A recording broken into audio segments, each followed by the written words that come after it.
نحمده ونصلي على رسوله الكريم اما بعد فاعوذ بالله من الشيطان الرجيم بسم الله الرحمن الرحيم رب اشرح لي صدري ويسر لي امري واحلل عقدة من لساني يفقهوا قولي وجعل لي وزيرا من اہلی آمین۔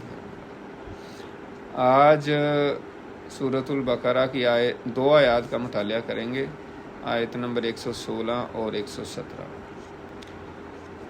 وَقَالُوا اتَّخَذَ اللَّهُ وَلَدًا سُبْحَانَهُ بَل لَّهُ مَا فِي السَّمَاوَاتِ وَالْأَرْضِ كُلٌّ لَّهُ قَانِتُونَ بدیع السماوات والارض وَإِذَا قَضَىٰ أَمْرًا فَإِنَّمَا يَقُولُ لَهُ كُن فَيَكُونُ۔ صدق اللہ العظیم۔ اب یہ دو آیات آپس میں بھی مربوط ہیں کہ اگلی آیت یہ اس طرح اللہ تعالیٰ نے کہا کہ میں تو جو چاہتا ہوں کن کہتا ہوں تو ہو جاتی ہے، تو مجھے بیٹے کی کیا ضرورت ہے۔ تو اس کی تفسیر یہ ہے کہ پہلی بات تو اس میں بڑی اہم اور ربط آیات کے حوالے سے وہ یہ ہے کہ ہم پیچھے سے مسلسل اہل کتاب کا، یہود و نصارہ کا جو ہے نا بیان پڑھتے آ رہے ہیں، ان کے مختلف نظریات، عقائد، معاملات اور ان کے اعمال جو ہیں کہ وہ کیا کیا حرکتیں کرتے تھے اور کیا کیا انہوں نے چیزیں اپنی طرف سے گھڑی ہوئی تھیں اور غلط کام کرتے تھے، اللہ کے حکموں کی نافرمانی کرتے تھے۔ تو اس وجہ سے مفسرین نے کہا کہ انہی کا بیان چل رہا ہے۔ اب یہاں پہ ان کے غلط عقائد کا جو ہے وہ بیان ہے کہ کس طریقے سے وہ اللہ تعالیٰ کے بارے میں انہوں نے کس طریقے سے عقائد گھڑ لیے غلط قسم کے۔ تو وَقَالُوا یہاں سے جو لفظ شروع ہوتا ہے وَقَالُوا، اور انہوں نے کہا۔ اب ایک بندہ عام قرآن مجید پڑھتا جا رہا ہے تو وہ کہے گا کہ وَقَالُوا یہاں انہوں نے کہا۔ اگر آپ لفظی ترجمہ پڑھیں گے تو آپ کو تو نہیں پتہ چلے گا کہ کس نے کہا۔ آپ قرآن مجید پڑھ رہے ہیں، ترجمے والا قرآن مجید ہے اور آپ نے پڑھا وَقَالُوا اور انہوں نے کہا، اب کس نے کہا ہے یہ تو آپ کو نہیں پڑھتا چل رہا نا، تو آپ کو پھر یہ دیکھنا پڑے گا کہ یہ کس کی بات ہو رہی ہے۔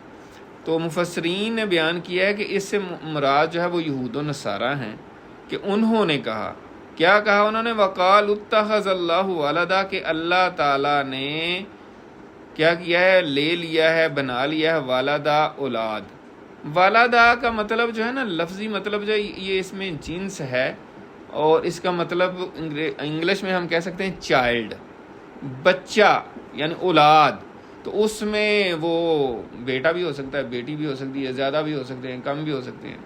تو لیکن پھر عام طور پہ تفسیری ترجمہ جو ہے نا وہ کیا جاتا ہے کہ اللہ تعالیٰ نے، وہ کہہ رہے ہیں کہ اللہ تعالیٰ نے بیٹا اختیار کیا، نہیں اللہ تعالیٰ نے بیٹا بنا لیا۔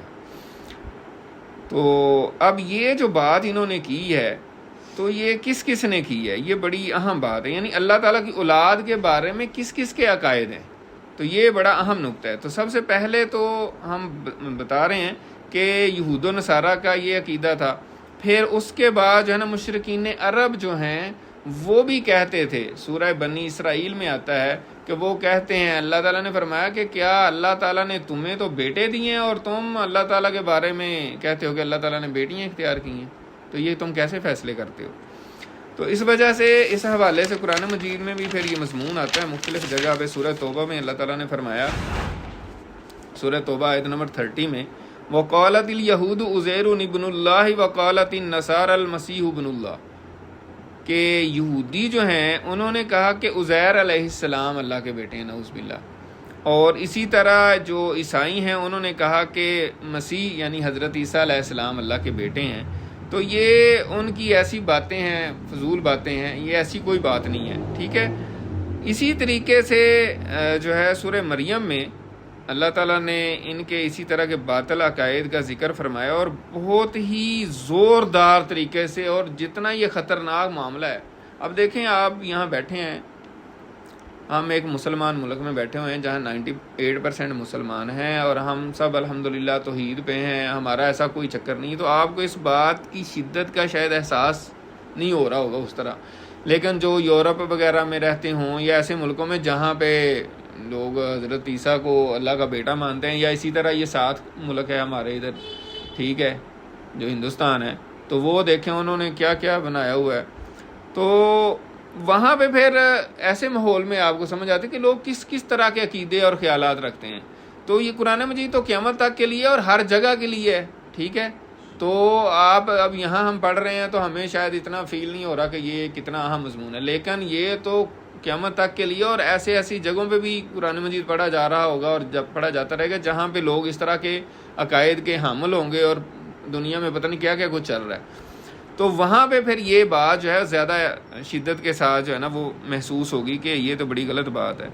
تو اللہ تعالیٰ نے سورہ مریم میں بھی فرمایا ہے وَقَالُوا اتَّخَذَ الرَّحْمَنُ وَلَدًا، اور انہوں نے کہا کہ رحمان یعنی اللہ تعالیٰ نے چائلڈ اڈاپٹ کیا ہے، یعنی اللہ تعالیٰ نے بچہ جو ہے نا وہ اللہ تعالیٰ نے بیٹا بنا لیا ہے، یعنی اللہ تعالیٰ کا بیٹا ہے. لَقَدْ جِئْتُمْ شَيْئًا إِدًّا، یقیناً تم ایک انتہائی بری بات لے کر آئے، یعنی بہت ہی زیادہ غلط بات تم نے کی ہے. تَقَادُ السَّمَاوَاتُ يَتَفَطَّرْنَ مِنْهُ، قریب ہے کہ آسمان جو ہیں وہ ٹکڑے ٹکڑے ہو جائیں اس بات سے، یعنی اتنی خطرناک اور غلط بات کر رہے ہیں، ٹھیک ہے. وَتَنشَقُّ الْأَرْضُ، اور زمین جو ہے وہ پھٹ جائے. اب مزے کی بات یہ ہے کہ یتفطرنا بھی پھٹنا ہی ہوتا ہے اور تنشق بھی پھٹنا ہی ہوتا ہے. اب مختلف ترجمے والوں نے آپ دیکھیں گے تو ہو سکتا ہے اس کے ریورس بھی کسی نے ترجمہ کیا ہو کہ آسمان ٹکڑے ٹکڑے ہو جائے، پھٹ جائے اور زمین ٹکڑے ٹکڑے ہو جائے، ایک ہی بات ہے، ٹھیک ہے. تو فطرہ کا ویسے مطلب ہوتا ہے جیسے کچھ چادر نہیں پھٹتی اس طرح، اور شک جو ہے وہ جیسے زمین پھٹتی ہے نا، اس لیے زمین کے لیے اللہ تعالیٰ نے شک کا لفظ استعمال کیا. تو قریب ہے، یعنی اتنی غلط بات یہ کر رہے ہیں کہ قریب ہے کہ آسمان جو ہے وہ ٹکڑے ٹکڑے ہو جائے اور زمین پھٹ جائے. وَتَخِرُّ الْجِبَالُ هَدًّا، اور پہاڑ بھی جو ہیں وہ ریزہ ریزہ ہو کے گر پڑیں. یعنی مطلب اتنی خطرناک بات کر رہے ہیں کہ زمین، آسمان، پہاڑ سارے جناب ہل جائیں اور پھٹ جائیں اور ایسے زلزلے آ جائیں. یہاں دیکھیں زمین پہ تھوڑا سا زلزلہ آیا تو کیا دنیا میں، ترکی میں جو ابھی آیا تھا، تو انسان تھوڑا سا زلزلہ آتا ہے نا تو ہم توبہ طائب، مطلب ہر بندہ جو ہے نا پھر مسجد کی طرف بھاگتا ہے، اور جب زلزلہ ختم ہو جاتا ہے پھر ہم کہتے ہیں چلو یار ختم ہو گیا، اب اپنے اپنے کام پہ چھوڑیں، اب کیا ہے، پھر اللہ کو ہم بھول جاتے ہیں. تو جب یہ چیزیں پھٹ جائیں، زلزلے میں عام طور پہ تو نہیں پھٹتی نا زمین، لیکن اگر چیزیں پھٹ جائیں، زمین اگر خدا نہ خواستہ کہیں سے پھٹ جائے تو کیا حال ہوگا ہمارا. اور دیکھیں نا جن کی ادھر ہوا ہے معاملہ تو کیا حشر ہوا ہے. اور اسی طرح آسمان اگر خدا نہ خواستہ پھٹ جائے تو ہمیں نہیں پتا اللہ تعالیٰ نے کن کن بڑی بڑی بلاؤں کو آسمان سے روکا ہوا ہے. آسمان ہمارا چھت ہے، بغیر ستونوں کے اللہ تعالیٰ فرماتا ہے کہ میں نے بغیر ستونوں کے تمہارے لیے چھت بنا دی ہے. اور پتہ نہیں کون کون سی خطرناک چیزیں ہیں جو اللہ تعالیٰ نے ہم سے روکی ہوئی ہیں، یہ تو ہمیں احساس ہی نہیں ہے نا. اس کے علاوہ مزید اس میں بات جو ہے وہ یہ ہے کہ اللہ تعالیٰ نے ہماری حفاظت کے لیے فرشتے بھی مقرر کیے ہوتے ہیں، ورنہ ایسی مخلوقات بھی ہیں جو ہمیں نظر نہیں آتی، جیسے جن ہے تو آپ کو اچک کے لے جائیں کہیں، آپ پھر کیا کریں گے. تو اب یہ بات ہو رہی ہے کہ اللہ تعالیٰ کے بارے میں انہوں نے اتنی خطرناک بات کی ہے کہ یہ یعنی آسمان پھٹ جائیں، زمین پھٹ جائے، پہاڑ گر جائیں. ان دعوا للرحمن ولدا، کہ انہوں نے دعویٰ کیا ہے، یعنی یہ بات کہی ہے کہ رحمان کی کوئی اولاد ہے. وما ينبغي للرحمن ان يتخذ ولدا، یہ رحمان کے شایان شان بات نہیں ہے کہ وہ اولاد اختیار کرے، اس کی کوئی اولاد نہیں ہے، یہ انہوں نے اپنی طرف سے گھڑا ہوا ہے. اسی طرح ہم سورہ اخلاص کی جیسے ابھی ہم حدیث میں بھی بات کر رہے تھے، اللہ تعالیٰ نے فرمایا قل هو اللہ احد اللہ الصمد لم یلد، کہ اس نے کسی کو نہیں جانا، ولم یولد، اور نہ وہ کسی سے جنا گیا ہے، ولم یکن لہ کفوا احد، اور اس کا کوئی ہمسر نہیں ہے، اس کی کوئی برابری کرنے والا نہیں ہے، کوئی اس کے قریب نہیں ہے، کوئی اس کا ہمسر پاسبل ہی نہیں ہے. اب دیکھیں نا تھوڑا سا ہم جیسے سائنس کے آج کل لوگ اسٹوڈنٹ ہوتے ہیں اور مطلب زیادہ اس چیزوں کو سمجھتے ہیں کہ ہم اکثر یہ بات کرتے رہتے ہیں کہ یہ پوری کائنات، یہ پوری یونیورس ہے، اس میں اربوں گلیکسیز ہیں، اتنے سٹارز ہیں، اتنے سولر سسٹم ہے، سارا کچھ ہے. تو ہماری زمین جو ہے اپنے سولر سسٹم میں ایک سٹار ہے، اور اس طرح کے کئی سولر سسٹم ہماری ہی گلیکسی میں ہے، اور ہماری گلیکسی کی طرح کی اربوں گلیکسیز ہیں. ٹھیک ہے. کائنات اتنی بڑی ہے کہ ہماری زمین ایک ریت کے ذرے کے برابر ہے اس میں. ٹھیک ہے.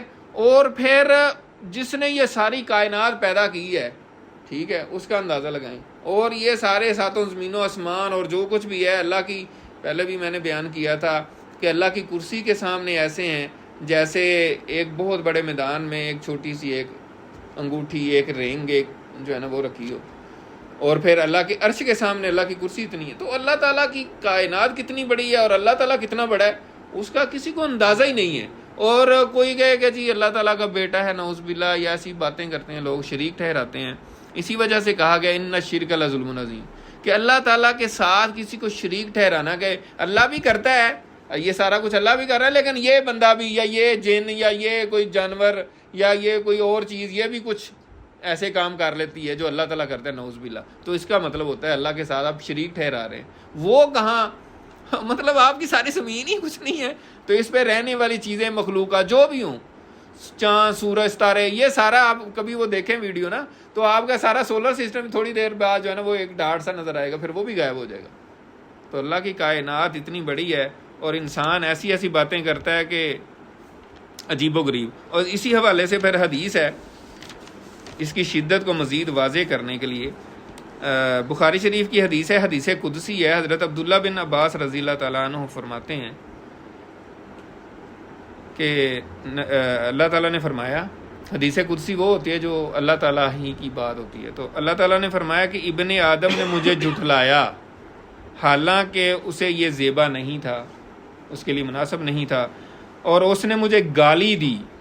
اندازہ کریں, پوری کائنات کے بادشاہ کو اگر کوئی گالی دے, یہاں تو کسی مطلب چھوٹے سے چھوٹا جو بندہ ہوتا ہے, ڈپٹی کمشنر, کمشنر ہے, مطلب پولیس والا ہے, ایس ایچ او ہے, کوئی مطلب ذرا سا کسی کا اختیار ہے, اس کو آپ گالی دے کے دیکھ لیں, پھر آپ کو پتہ چل جائے گا کیا خیال ہے. مطلب ذرا سا کسی کوئی آپ کے اوپر نہیں ہے, اگر کوئی بندہ غریب ہے, مسکین ہے, اس کو آپ گالی دیں وہ کچھ نہیں کر سکے, لیکن جو آپ سے طاقتور ہے اس کو آپ گالی دے گے تو دیکھیں. لیکن اللہ تعالیٰ خود فرما رہا ہے, اور یہ بخاری شریف کی حدیث ہے کہ ابن آدم کو یہ زیبا نہیں تھا کہ وہ مجھے جھٹلاتا, اور پھر یہ بھی اس کے لیے زیبا نہیں تھا کہ وہ مجھے گالی دیتا, اس نے مجھے گالی دی. ٹھیک ہے, پھر اللہ تعالیٰ نے فرمایا کہ اس کے لیے یہ زیبا نہیں تھا. تو اب فرمایا کہ اس کا جھٹلانا کیا ہے. اس کا جھٹلانا یہ ہے کہ وہ کہتا ہے کہ میں نے انسانوں کو, اللہ کی مخلوق جو بھی ہے, میں نے ان کو پیدا کیا ہے, خاص طور پہ انسانوں کو میں نے پیدا کیا, تو وہ یہ کہتا ہے کہ میں دوبارہ نہیں پیدا کر سکوں گا. یعنی یہ مر گئے نا, تو جو مر گیا بس, اب دوبارہ نہیں اٹھا سکتا اللہ تعالیٰ. تو یہ اللہ تعالیٰ کو جھٹلانے والی بات ہے. جس نے پہلے پیدا کیا اس کے لیے دوبارہ پیدا کرنا تو کوئی مشکل نہیں ہے. اور گالی دینا, اللہ تعالیٰ نے فرمایا گالی دینا یہ ہے کہ وہ میرے لیے اولاد قرار دے رہا ہے. یعنی وہ کہتا ہے کہ اللہ تعالیٰ کا بیٹا ہے, بیٹی ہے, تو حالانکہ میری تو کوئی بیوی بھی نہیں ہے. اللہ تعالیٰ فرماتا ہے کہ میری تو کوئی بیوی نہیں ہے, میرے لیے تو کوئی زیبا نہیں ہے ایسی بات. تو یہ جو حدیث ہے یہ بھی اس مضمون کو واضح کرتی ہے, اور یہ بخاری شریف کی 4482 نمبر حدیث ہے. اسی طرح بخاری شریف کی ایک اور حدیث ہے, حضرت ابو موسیٰ اشعری رضی اللہ تعالیٰ عنہ سے مروی ہے, یہ بھی بڑی اہم ہے, بہت اہم. وہ فرماتے ہیں کہ تکلیف دہ بات سن کر اللہ تعالیٰ سے زیادہ صبر کرنے والا کوئی نہیں. یہ بھی اسی طرح کی بات ہے کہ تکلیف, کوئی بندہ کسی کو تکلیف دے اور وہ برداشت کرے, تو مطلب اللہ تعالیٰ کی شان تو معاف رہا ہے نا, ہماری سوچوں سے باہر ہے. لیکن حدیث جو ہمیں سمجھا رہی ہے کہ تکلیف دہ بات سن کر اللہ سے زیادہ برداشت کرنے والا کوئی نہیں ہے, کہ لوگ اس کی اولاد ٹھہراتے ہیں لیکن وہ پھر بھی صبر کرتا ہے اور انسانوں کو رزق دیتا ہے اور پھر بھی رحم کرتا ہے. اور یہ اتنی بری بات ہے, اس کی وجہ کیا ہے؟ آپ لوگوں کو اس کی سمجھ نہیں آ رہی کہ کیوں یہ بری بات ہے نا. اس کی وجہ کیا ہے؟ اس کی وجہ یہ ہے کہ اولاد اللہ تعالیٰ کی قرار دینا. ہم نے آگے اگلی آیت کا جو اگلا حصہ ہے, بلہو سبحانہ, پہلے میں اس کی تھوڑی وضاحت کر دوں. سبحانہ بھی, اس میں بھی اس کی بات آ جائے گی. سبحانہ وہ پاک ہے. کس سے پاک ہے؟ اس عیب سے اور اس کمزوری سے. اولاد کسی کی ہونا اس کی کمزوری ہے. خاص طور پہ اللہ تعالیٰ کی اولاد قرار دینے کا کیا مطلب ہے؟ کہ اللہ تعالیٰ کو نعوذ باللہ جو ہے نا وہ کسی کی ضرورت ہے. کیونکہ مفسرین نے بیان کیا ہے کہ اولاد, انسان اولاد سے کیا چاہتا ہے؟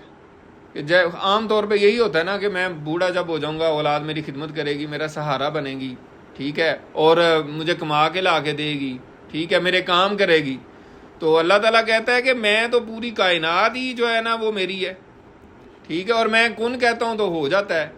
تو اس لیے یہاں سبحانہ فرمایا کہ وہ پاک ہے، وہ اس کے اندر یہ کوئی کمزوری نہیں ہے، نہ اس کے اندر یہ جو ہے نا خامی ہے، اور نہ اس کو اس کی ضرورت ہے، ٹھیک ہے. سبحانہ وہ پاک ہے.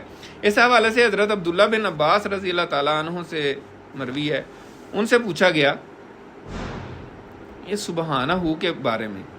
کسی نے ان سے پوچھا کہ ہم لا الہ الا اللہ کو بھی جانتے ہیں کہ اللہ کے سوا کوئی معبود نہیں، اللہ اکبر، اللہ سب سے بڑا ہے، الحمدللہ تمام تعریفیں اللہ کی ہیں، تو یہ سبحانہ کیا ہے، سبحان اللہ کیا ہے؟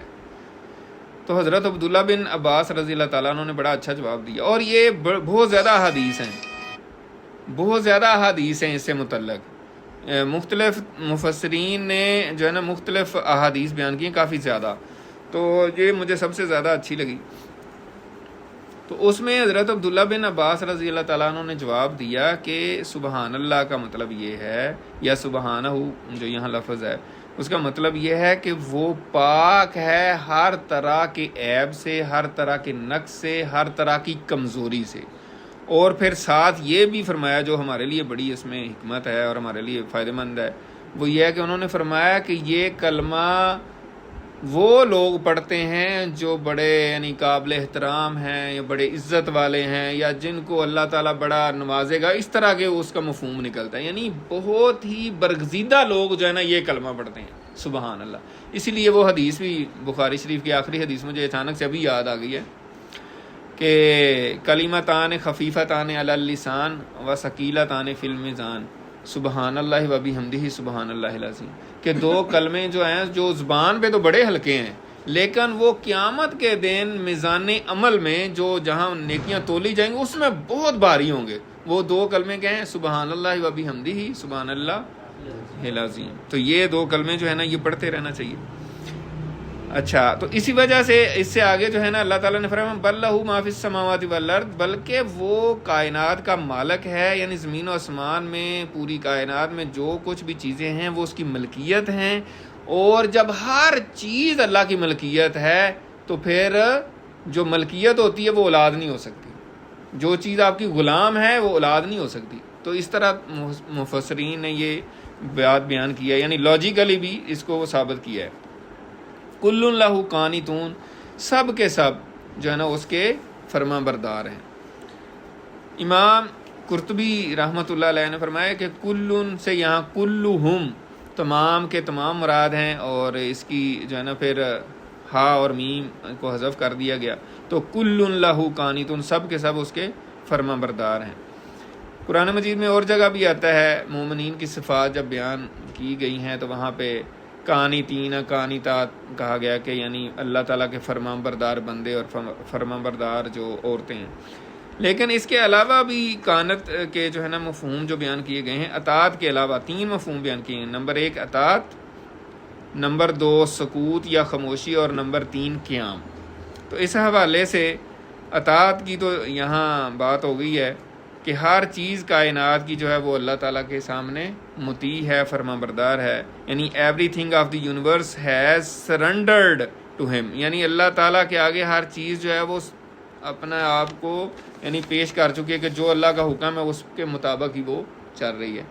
جن چیزوں کو اللہ تعالیٰ نے اختیار دیا ہے، جیسے جن ہے، انسان ہے، ٹھیک ہے، تو یہ تھوڑا بہت جو ان کو بھی بہت تھوڑا سا اختیار ہے، زیادہ تر نہیں ہے. یعنی بڑی چیزیں ہیں ان کے بھی اختیار سے باہر ہیں، جیسے کوئی انسان اپنی نہیں چوز کر سکتا کہ کہاں پیدا ہو کہاں مرے، مطلب یہ اور بڑی چیزیں ہیں. حضرت علی رضی اللہ تعالیٰ عنہ کا بھی بڑا مشہور واقعہ ہے.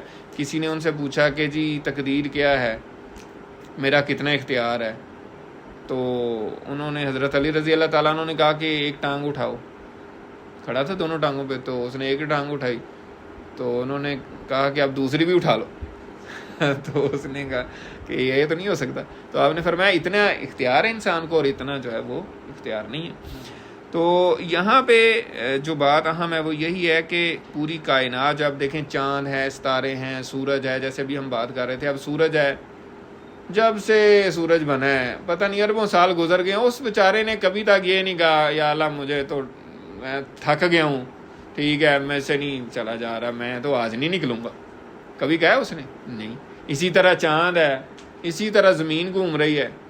اب زمین کسی دن کہے کہ یا اللہ میں تھک گیا ہوں آج تو میں ریسٹ کروں گی، تو میں نے نہیں گھومنا، ایسے بھی گھوم رہی ہے اور ایسے بھی گھوم رہی ہے۔ ایسے گھومنا اس نے بند کر دی نا تو سارا آپ کے ادھر دن ہی رہے گا، رات ہی نہیں پینی، ٹھیک ہے۔ اور اگر ایسے گھومنا بند کر دے گا تو وہ موسم جو ہے آپ کا، اگر سردیوں میں ہے نا تو سردیاں رہیں گی، پھر اور سردیوں میں رک گئی نا تو پھر آپ گئے، پھر آپ ٹھنڈ سے مر جائیں گے، ٹھیک ہے نا۔ تو یہ اللہ تعالیٰ کی ہر چیز جو اللہ تعالیٰ کے حکم کے آگے وہ جھکی ہوئی ہے، یعنی اس نے کہا کہ یا اللہ جو تیرا حکم ہے ہم مانتے ہیں۔ اور ابھی تک کبھی کسی چیز نے کوئی رپورٹ نہیں ہوئی کہ کسی نے کہا ہو کہ یا اللہ میں نے یہ کام نہیں کرنا۔ آگ جب جلاتی ہے، کبھی آپ نے آگ میں کوئی چیز ڈالی اور اس نے کہا ہو کہ میں تو برف بن جاؤں اور ٹھنڈا کر دوں، کبھی نہیں کیا۔ ایسی کوئی چیز نہیں ہے دنیا میں، لیکن انسان جو انسان ہے یا جن ہے ان کو جو اختیار دیا اس میں وہ گڑبڑ کر لیتے ہیں۔ ایک تو یہ مطلب ہے اطاعت کا جو اس آیت میں بھی ہے۔ دوسرا جو مطلب ہے اس کانت کا، مطلب کانتون میں سے، یعنی کانت جو اس کا روٹ ورڈ کاف نون تے ہے، کانت کا مطلب ہے یہ تین مطلب جو میں بتا رہا ہوں، اطاعت، سکوت اور قیام۔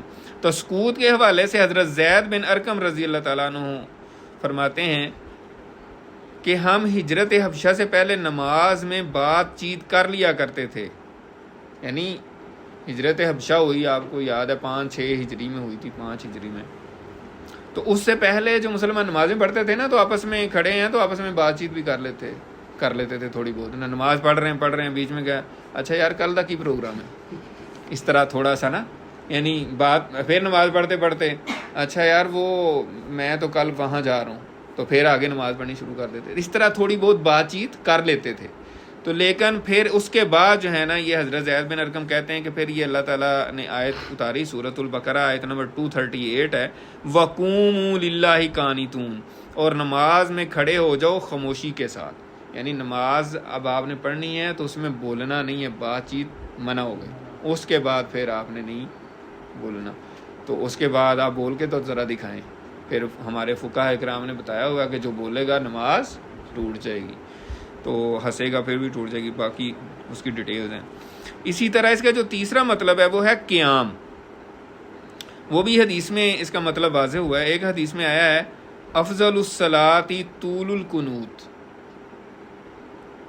اور یہ ہمارے لیے اس میں بڑا سبق بھی ہے، مطلب یہ نہیں ہے کہ میں آپ کو ایک انفارمیشن دے رہا ہوں، یعنی عمل کے لیے اس میں میرے سمیت ہم سب کے لیے اس میں نا بڑا عمل کی بات ہے۔ وہ یہ ہے، حدیث ہے کہ افضل نماز جو ہے، اس کا ترجمہ یہ ہے کہ افضل نماز وہ ہے جو لمبے قیام والی ہو، جس میں بندہ دیر تک کھڑا رہے، قیام کرے، وہ افضل نماز ہے۔ اور اس کی مثال نبی پاک صلی اللہ علیہ وسلم نے تو ہر چیز کی مثال پیش کر دی ہوئی ہے، اور ایسی احادیث ہیں، اور آپ صلی اللہ علیہ وسلم کی سنت ہے، آپ نے جو عمل کر کے دکھایا ہے وہ صرف آپ سن ہی لینا تو آپ کے ہوش ٹھکانے نہیں رہیں گے، یعنی آپ کہیں گے کہ یار کیسے حضور پاک اتنی دیر کھڑے رہتے تھے نماز میں نا، یعنی آپ صلی اللہ علیہ وسلم کے پاؤں سوج جاتے تھے، اتنا یعنی کھڑے رہتے تھے۔ حضرت عبداللہ بن عباس کی ہی روایت ہے، میرے خیال میں یہ حضرت عبداللہ بن مسعود، مجھے ابھی اس وقت یاد نہیں، لیکن کوئی صحابی تھے ان میں سے ہی تھے، غالباً حضرت عبداللہ بن عباس تھے۔ تو ویسے بھی ان کی خالہ ام المومنین تھی، تو کبھی کبھی اپنی خالہ کی طرف بھی چلے جاتے تھے، حضور پاک کیسے نماز پڑھتے ہیں، کیسے تہجد پڑھتے ہیں، ان کو بڑا شوق تھا دین حاصل کرنے کا، اور اسی وجہ سے وہ جو ہے نا امام المفسرین جو ہے نا وہ کہلاتے ہیں، یعنی امیر المومنین فی التفسیر، یعنی پورے مومنوں کے تفسیر کے جو امام ہیں نا وہ حضرت عبداللہ بن عباس ہیں، یا پھر ان کے بعد حضرت عبداللہ بن مسعود بھی بہت بڑے ہیں، لیکن ان کا بہت بڑا رتبہ ہے، ان کو حضور پاک صلی اللہ علیہ وسلم نے خاص دعا دی تھی کہ اللہ تعالیٰ تمہارے علم میں اضافہ کرے۔ اور اسی طرح حضرت عمر رضی اللہ تعالیٰ عنہ، یہ ابھی نوجوان تھے، ٹھیک ہے، تو ان کو حضرت عمر رضی اللہ تعالیٰ عنہ جب خلیفہ بنے نا تو ان کو اپنے ساتھ رکھتے تھے، ابھی ینگ تھے، 20 سال کے ہوں گے، اور حضرت عمر کے ساتھ باقی جتنے بھی بزرگ ہوتے تھے وہ 60 سال کے، 65 سال کے، 70 سال کے، تو ان کو بڑا فیل ہوتا تھا، وہ کہتے تھے یہ آپ ٹھیک ہے، مطلب بچے ہیں سارے ہیں، ہمارے بھی بچے ہیں، آپ اس کو ساتھ رکھتے ہیں، یہ کیا؟ تو حضرت عمر رضی اللہ تعالیٰ عنہ نے کہا کہ ٹھیک ہے، میں کسی دن آپ کو جواب دے دوں گا اس کا. یعنی انہوں نے ان کو کہا نہیں، یعنی دل میں سوچا. تو ایک دن جو ہے نا سب کو سارے بیٹھے ہوئے تھے، تو حضرت عبداللہ بن عباس بھی بیٹھے تھے یا ان کو بلایا. تو حضرت عمر رضی اللہ تعالیٰ عنہ نے کہا کہ مجھے نا یہ صورت جو ہے نا سورۃ النصر، اذا جاء نصر اللہ والفتح ورأیت الناس يدخلون فی دین اللہ افواجا فسبح بحمد ربک واستغفرہ انہ کان توابا، اس کی ذرا بتائیں کہ اس میں کیا اللہ تعالیٰ نے کہا، اس سے کیا مراد ہے. تو سارے صحابہ نے کہا اس سے مراد یہ ہے کہ فتح ہوگی، یہ اس طرح جب فتح ہو جائے تو آپ استغفار کریں، یہ کریں وہ کریں. تو حضرت عبداللہ بن عباس رضی اللہ تعالیٰ عنہ بھی پاس بیٹھے ہوئے تھے. تو حضور پاک صلی اللہ علیہ وسلم نے کہا کہ حضرت عمر رضی اللہ تعالیٰ عنہ نے کہا کہ آپ بتائیں. تو انہوں نے کہا کہ اس سے مراد جو ہے وہ یہ ہے کہ حضور پاک صلی اللہ علیہ وسلم کا وصال ہو جائے گا، آپ وفات پا جائیں گے، تو اس سے یہ مراد ہے. تو حضرت عمر رضی اللہ تعالیٰ عنہ نے کہا کہ میں بھی یہی سمجھتا ہوں. تو پھر حضرت عمر نے بڑے اچھے طریقے سے بزرگوں کو، جو ان کے دوست بزرگ تھے صحابہ کرام، ان کو جواب دے دیا کہ اے منڈا میں ایویں نہیں گور رکھتا، اس میں کوئی ہے بات. تو حضرت عبداللہ بن عباس رضی اللہ تعالیٰ عنہ کے حوالے سے بات ہو رہی تھی کہ وہ اتنے بڑے جو ہے نا وہ تھے، مفسر قرآن تھے. تو یہاں پہ افضل الصلاۃ طول القنوت کی جو میں بات کر رہا تھا کہ نماز جو ہے وہ، ہاں بات مجھے یاد آ گئی کہ وہ حضرت عبداللہ بن عباس اپنی خالہ کے ہاں جاتے تھے. تو حضور پاک صلی اللہ علیہ وسلم کے ساتھ ایک دن انہوں نے نماز شروع کر لی. تو انہوں نے کہا کہ حضور پاک نے نماز شروع کی، سورۃ البقرہ شروع کی. تو میں نے کہا کچھ پڑھیں گے تو پھر رکوع میں چلے جائیں گے.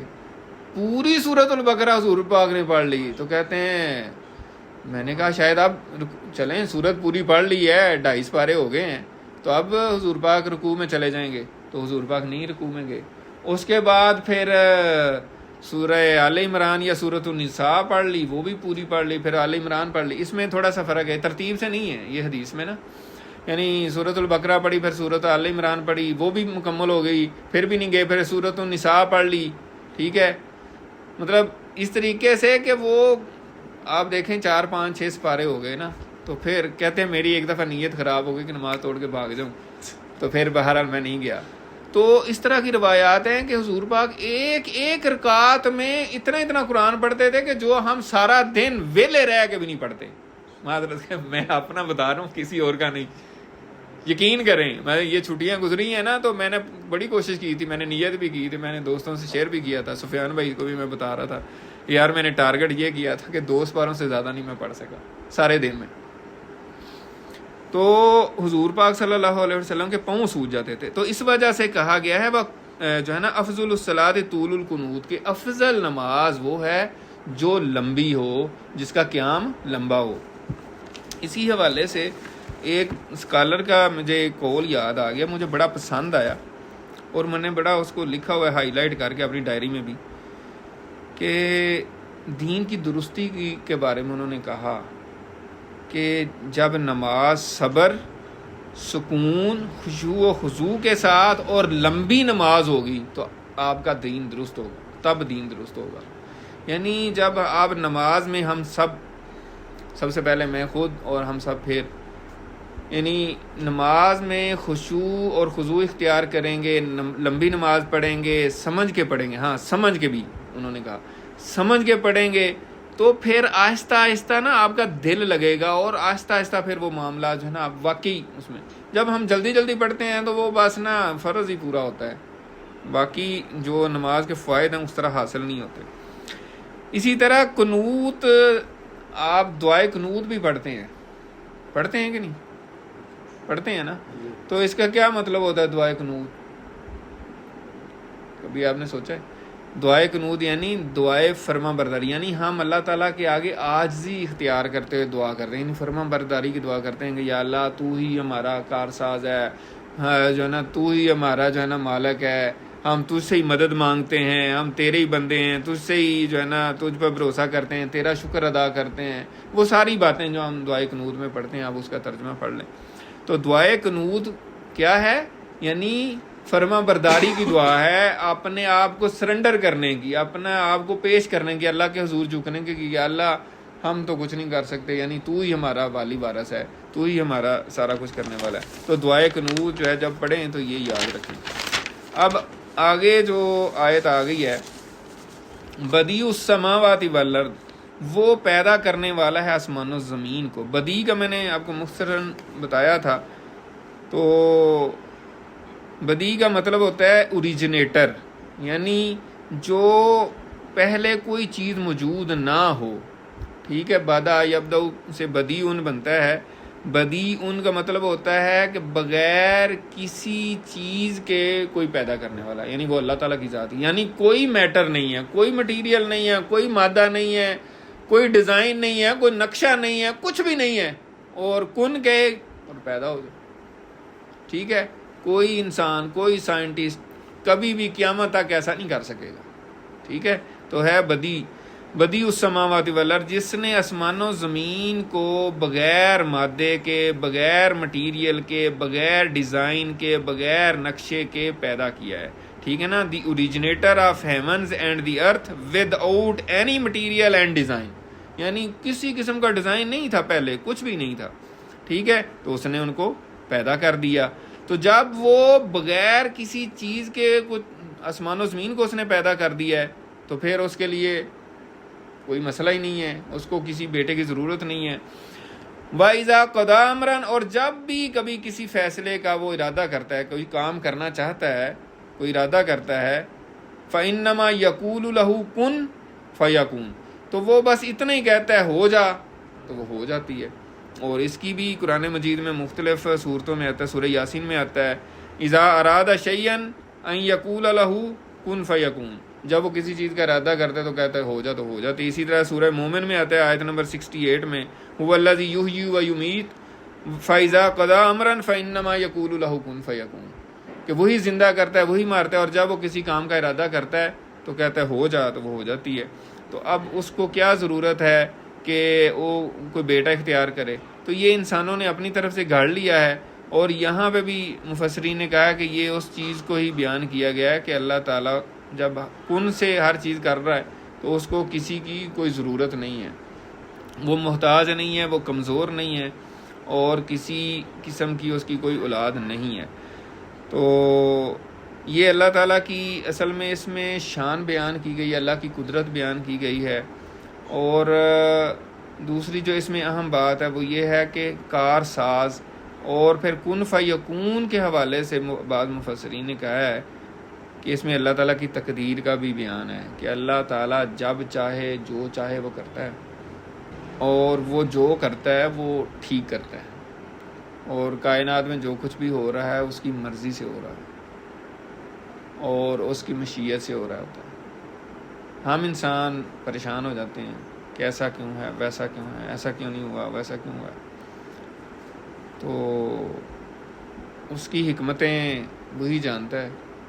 اس لیے تقدیر پر ایمان جو ہے وہ اتنا اہم ہے، اتنا اہم ہے کہ انشاءاللہ تعالیٰ اس پہ کسی وقت جو ہے نا اسپیشل لیکچر رکھیں گے کہ تقدیر پر ایمان. عام طور پہ آج کل شاید مجھے لگتا ہے کبھی میں نے کم ہی سنتا ہوں تقدیر پر ایمان کے حوالے سے بات نہیں ہوتی، تو ہم اس میں کمزور ہوتے ہی جا رہے ہیں شاید. تو تقدیر پر ایمان یہی ہے کہ ہر بری اور اچھی تقدیر اللہ کی طرف سے ہی ہے. اور احادیث میں یہاں تک آتا ہے کہ جو کچھ ہونا ہے آپ کے ساتھ، جو آپ کو فائدہ پہنچنا ہے یا نقصان پہنچنا ہے، وہ قلم لکھ کر سو گئے. ٹھیک ہے، لیکن اس کے ساتھ ساتھ ہی علماء نے بتایا ہے، مفسرین نے، محدثین نے، مفسرین جتنے بھی ہیں، کہ آپ نے اپنی کوشش اپنی کرنی ہے، آپ سے اسی چیز کا حساب ہونا ہے. ٹھیک ہے نا. تو اللہ تعالیٰ سے دعا ہے کہ اللہ تعالیٰ عمل کی توفیق عطا فرمائے، جو کچھ ہم نے پڑھا ہے، سنا ہے، اس پر عمل کرنے کی توفیق عطا فرمائے.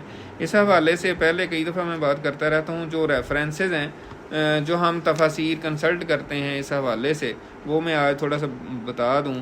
اس میں کافی تفاسیر ہیں، 13-14 کا میں نے نام لکھا ہے. تفسیر ابن کثیر پہلے نمبر پہ ہے، پھر معارف القرآن، تفسیر ابن کثیر امام ابن کثیر کی ہے، اور اس کے بعد معارف القرآن ہے حضرت مفتی شفیع صاحب رحمۃ اللہ علیہ کی ہے. 3 نمبر پہ ضیاء القرآن ہے پیر کرم شاہ الازری. 4 نمبر پہ احسن البیان ہے حافظ صلاح الدین یوسف رحمۃ اللہ علیہ، جو میرے خیال پچھلے سال فوت ہوئے ہیں. اسی طرح کنز الایمان ہے امام احمد رضا خان بریلوی رحمۃ اللہ علیہ کی ہے. پھر 6 نمبر پہ تفسیر القرآن ہے عبد الرحمن کیلانی رحمۃ اللہ علیہ. اسی طرح تفہیم القرآن ہے مولانا مودودی رحمۃ اللہ علیہ کی ہے. 8 نمبر پہ تفسیر القرطبی، یہ میں اکثر ان کا ذکر بھی کرتا رہتا ہوں، یہ بہت بڑی تفسیر ہے. یعنی اگر ٹاپ 5 تفسیر جو ہیں تفسیر جو ہیں ان کا ذکر کریں نا تو اس میں ابن کثیر اور قرطبی، تفسیر کبیر، تفسیر روح المعانی، یہ جو ہے نا اس میں آئیں گی. تو تفسیر القرطبی ہے. پھر اس کے بعد تفسیر ماجدی ہے. یہ امام جو ہے نا تفسیر قرطبی میں نے بتایا تھا کہ امام قرطبی یہ اسپین جو ہے نا، جو آج کل اسپین ملک ہے، اس وقت جو مسلمانوں کے کنٹرول میں تھا وہاں کے امام جو ہے نا امام تھے یہ امام قرطبی. قرطبہ شہر کا نام ہے. اسی طرح تفسیر ماجدی ہے، یہ ماجد دریابادی کی تفسیر ہے، یہ بھی بڑی اچھی تفسیر ہے. اسی طرح تدبر القرآن ہے، امین احسن اصلاحی صاحب کی ہے. اسی طرح ڈاکٹر اسرار احمد کی تفسیر کو بھی کنسلٹ کیا جاتا ہے. ڈاکٹر فرت ہاشمی ہے، نگت ہاشمی ہے، اور اسی طرح مفتی سعید احمد خان. یہ کچھ تفاسیر ہیں جو ریفرنس کے طور پہ ہم ان کو دیکھتے ہیں، اور یہ ہمارے درس قرآن میں جو ہے نا ہم ان سے استفادہ کرتے ہیں. تو اللہ تعالیٰ سے دعا ہے کہ اللہ تعالیٰ ہمیں جو کچھ بھی سنا ہے پڑھا ہے اس پر عمل کرنے کی توفیق عطا فرمائے، اور قرآن مجید کی تعلیمات کو عام کرنے کی، حدیث کو عام کرنے کی توفیق عطا فرمائے.